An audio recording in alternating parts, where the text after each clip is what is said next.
At Indiana University for the last, we'll be doing our fourth year. We've been doing a personality and achievement, motivation, emotional intelligence assessments. Now, it may sound new and novel, but actually, this is in the same family of tests that were used in the Schultz-Zedeck effective lawyering study. The specific tests that we use are a thing called criterion focused occupational personality scales, which means, it's COPS or COPS. This is the acronym for it. The reason why we focused on that is it passes a thing called face validity. You read the questions and you think, well, they're asking about how I behave at work.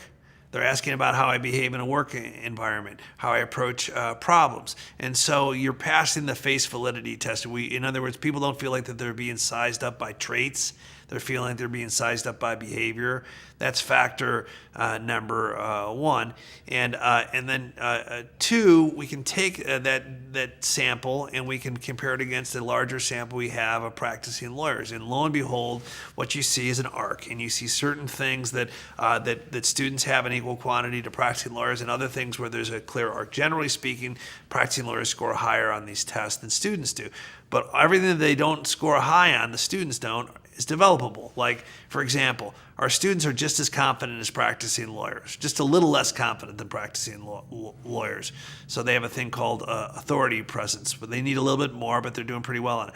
But they score very low on flexibility or adaptability, and they score very low on teamwork. And so what I sometimes kid to my students is that you guys are confident and flexible, and you like to work alone. He said we have to remediate that. We have to improve that, and we can do that in the course of the law school experience. And so that baseline is really important feedback, because I'm not singling out any student. I'm just saying, as a group, we know, because of your academic environment, you've gotten such positive reinforcement from an academic experience that you've never had to develop, say, client focus, which is another area that needs to be improved upon, or adaptability or teamwork. And then now we're adding to the skill set. And because we talked earlier about how important it is to assess on the skills you're trying to teach, if I want to develop teamwork, I need a feedback mechanism with some point allocations for teamwork.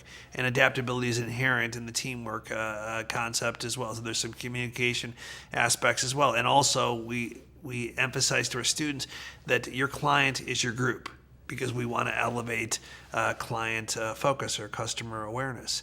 So this gives us a baseline that lets students know, I may think that I have all these soft skills, so to speak, but in fact the data says that I don't. I don't have them in sufficient quantities, and frankly employers tell us that the students don't have it in sufficient quantities. And so this is to reinforce that, hey, there's a developmental arc.